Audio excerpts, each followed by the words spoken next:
Mela wara t-tieni rehearsal ta' Christabel qegħdin hawnhekk f'waħda mill-interview rooms biex nintaqgħu ma' Christabel. Christabel rajnik, jina tajjeb inti tidher tajba, smaj tajba, rajnik ħadna fiexi ħafna narawk.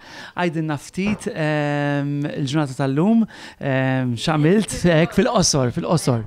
Mela qomt, ċempilt l-mama u papa u bat messaġġ l-loħti l-Jordan u l-sabi, u mbagħad talt ninħasel, mort nbiddel, mort nagħmel xari, għamilt il-makeup, mort vocal training, tlaqna, kelli niġi l-arena biex nagħmel idejja x'ċemplunna li qegħdin kmieni fil-ħin, so jiena rrid tinħaffef, għamlu li idejja literalment libsuni l-niers u niżluni fuq il-palk.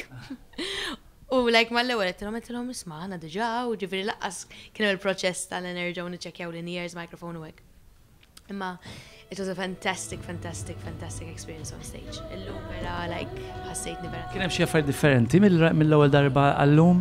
Biddilna ftit ix-shots, ovvjament kelli grips fis-sarbun, so ma stajx naqallum.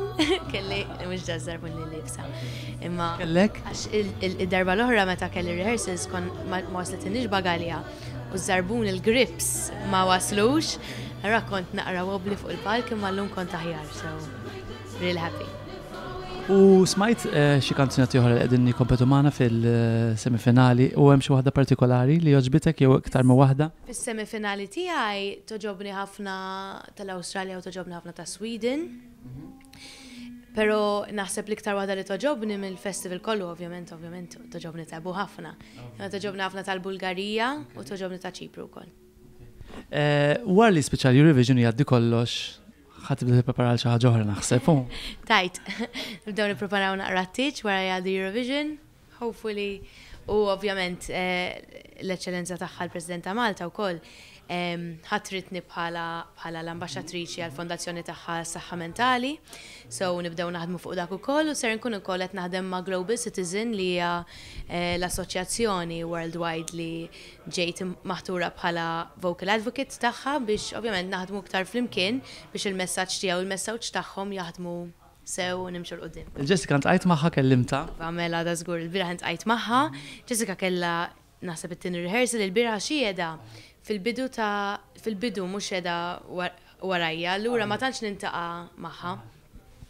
Però she was miskina panicky għax kienet għadha ma waslitx il-libsa u hekk imma vera tal-ġen, Jessica tal-ġen.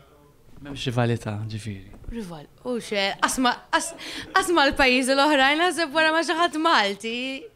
Jessica vera tifla ħelu għamela, mux ovvja, ma tafunit bizzejti, m'għandix rivalità ma ħadd żgur. Imma ma Jessica speċjalment le. U l-mama u l-papa u l-boyfriend ġejjin? Meta? Ġejjin iktar tard il-ġimgħa d-dieħla. Hopefully hekk, naraħħom naqraw nannaqhom ftit għax qed nimmissjahom ħafna. Mela, messaġġ żgħir qabel nifqax nafindek ħafna x'tagħmel, tagħti messaġġ lill-telespettaturi tagħna ta' Net Television. Hi guys, grazzi ħafna tas support kollu tagħkom lil Net Television, mort fuq ħafna programmi qabel ma ġejt hawnhekk Lisbona, ringrazzjakom tas support. Ovvjament jiena qiegħdaw, I promise li ħanamilkom onorata ħafna. Nhar it-tlieta ser nkun qed inżur biex forsi tistgħu tiġu intom ukoll Peter, Lisbon Institute for Global Mental Health fejn ser nkunu qegħdin niddiskutu man-nies ovvjament temmek mal-koordinatur tal-institution fuq riċerka li jsir dwar saħħa mentali u ser ikollha wkoll xi videos minn persuni Maltin li jagħmluhom speċjalment għal din l-okkażjoni u ser nkun qed inkantata wkoll. Għanna żgur narawk nhar it-tlieta, però qabel narawk għada ovvjament fuq il-blue carpet għada ovvjament hawnhekk minn Lisbona. Grazzi ħafna Christabel u nawgura lilek u t-tim kollu tiegħek, grazzi.